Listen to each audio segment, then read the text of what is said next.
Naam, madai ya njama mpya ya kupigwa risasi Tundu Lissu akiwa gerezani Ukonga, Dar es Salaam yamezua taharuki jioni na usiku wa leo. Serikali ya Samia Suluhu na jeshi la polisi kutoka gereza la Ukonga, Dar es Salaam limelazimika kuchukua hatua kubwa kuhusu ujumbe huo wa madai hayo ya kutisha na njama ya kuua Tundu Lissu kwa kupigwa risasi kama ilivyodaiwa. Sasa polisi wataka ushahidi ufikishwe kituoni na wamemuita kada mmoja wa Chadema aliyefichua habari hizo ajisalimishe mara moja kwa polisi.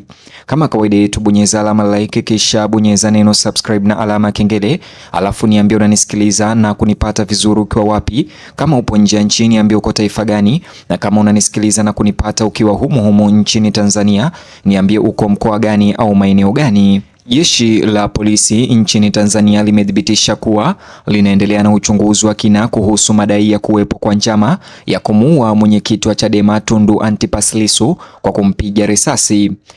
Tundu Lissu ambaye kwa sasa anazuiliwa katika gereza la Ukonga jijini Dar es Salaam.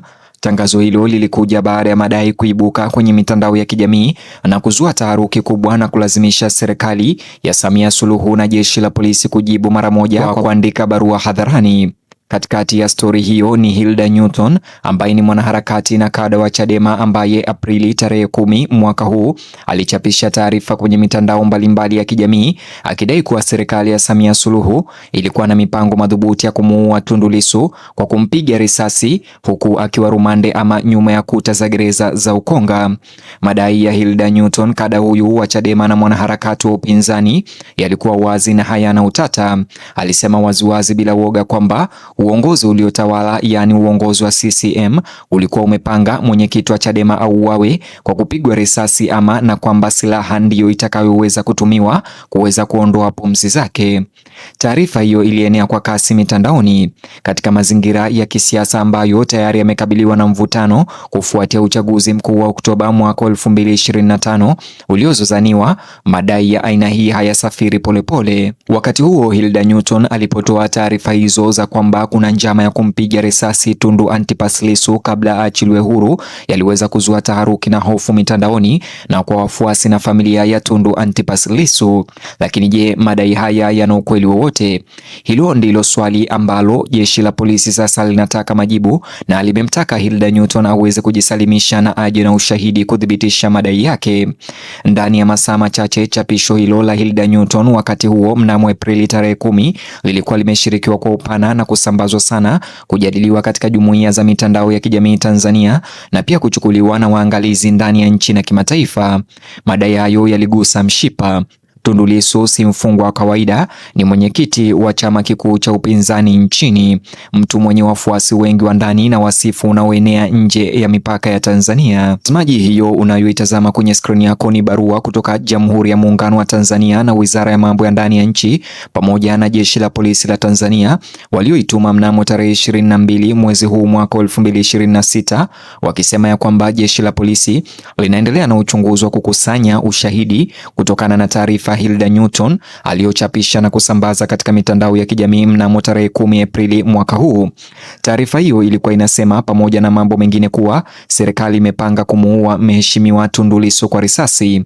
Ili kukamilisha uchunguzi, jeshi la polisi linamwelekeza Hilda Newton afike katika ofisi ya mkurugenzi wa upelelezi wa makosa ya jinai DCI iliyopo katika jengo la makao makuu ndogo ya polisi iliyopo mtaa wa Ohio jijini Dar es Salaam tarehe 24 mwezi huu mwaka 2026 mnamo saa 4 asubuhi ili aweze kuwasilisha ushahidi aliyosema na kutangazia umma kuwa anao. Hii ni kwa mujibu wa kifungu cha 11(2) cha sheria ya mwenendo wa makosa ya jinai kama ilivyofanywa marekebisho mwaka 2023. Hiyo ni barua niliyokusomea kutoka kwa jeshi la polisi Tanzania. Jeshi hilo la polisi la Tanzania limejibu kwa kuthibitisha kuwa uchunguzi tayari umefunguliwa. Hata hivyo, asili ya uchunguzi huo umebeba mvutano fulani ambao unapaswa kuzingatiwa kwa makini. Polisi hawachunguzi tu kama njama inayodaiwa ipo, wakati huo huo wanamuita mtu ambaye alitoa kengele ama taarifa hizo ili aweze kudhibitisha hili au kutoa ushahidi wake.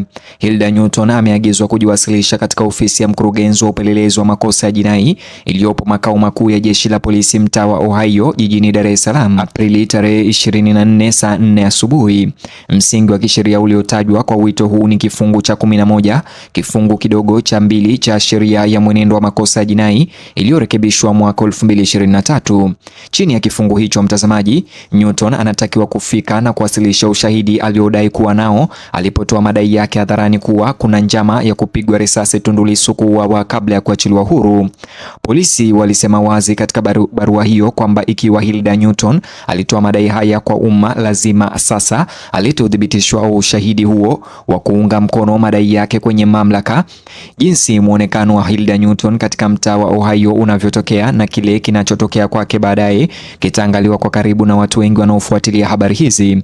Kushikiliwa kwa Tundu Lissu hivyo kwenyewe bado ni suala lenye upinzani mkubwa. Kukamatwa kwake na kuendelea kufungwa kumezua shutuma kali kutoka kwa wafuasi wa upinzani, mawakili wa sheria na waangalizi wa kimataifa wa haki za binadamu ambao wanahoji kuwa kuzuiliwa kwake kumechochewa kisiasa. Kwa wale wanaoshikilia maoni hayo, madai ya Newton ama Hilda Newton ya njama dhidi ya maisha yake yanafaa ndani ya muundo mpana zaidi wanaoamini yanaakisi utawala ulio tayari kutumia mamlaka ya serikali dhidi ya wapinzani wa kisiasa. Haya yote si mawazo au matamshi yangu, hii ni kulingana na wapinzani ambao wanajibu kuhusu mwito huu wa serikali kumuita Hilda Newton kuweza kutoa ushahidi. Kwa wale wanaounga mkono msimamo wa serikali na jeshi la polisi, madai ya Hilda Newton yanawakilisha hasa aina ya maudhui ya mitandao ya kijamii yasiyowajibika ambayo hayajathibitishwa, ambayo yanachochea mivutano na lazima yachunguzwe kisheria. Upande mwingine, mtazamaji, serikali ya Rais Samia Suluhu Hassan bado haijatoa maoni yake kwa uhuru zaidi ya taarifa ya polisi. Urais haujathibitisha, kukanusha au kushughulikia moja kwa moja madai ya msingi ya Hilda Newton kwamba kuna mpango wa mauaji ya Tundu Lissu. Taarifa ya polisi ililenga kabisa suala la utaratibu wa kukusanya ushahidi ambalo linaacha swali la msingi, kuna njama au hakuna njama, bila kujibiwa rasmi. Ikiwa chapisho la Hilda Newton la tarehe 10 Aprili linaonyesha akili ya kweli, uvumi, hesabu za kisiasa au jambo lingine kabisa, ndilo ambalo wachunguzi sasa wana jukumu la kubaini. Jambo la uhakika ni kwamba madai hayo sasa ni sehemu ya rekodi rasmi. Polisi wanashiriki, mwanachama wa chama ameitwa, na Tanzania na wale wanaoitazama Tanzania na kufuatilia siasa za Tanzania wanasubiri kuona Aprili tarehe 24 italeta nini. Mtazamaji, vile tukikamilisha habari hizi, tukisubiri jibu lake Hilda Newton kuhusu iwapo atajisalimisha kwa polisi au la, na kuachia uwanja huo wa comment section unijuze mtazamo au maoni yako kuhusiana na swala hili. Je, unadhani kuna ukweli wowote ndani ya maneno ama madai yake Hilda Newton? Na je, unadhani Hilda Newton anafaa kujiwasilisha au kujisalimisha kwa polisi na ushahidi? Na kuachia uwanja wa comment section unijuze mtazamo au maoni yako.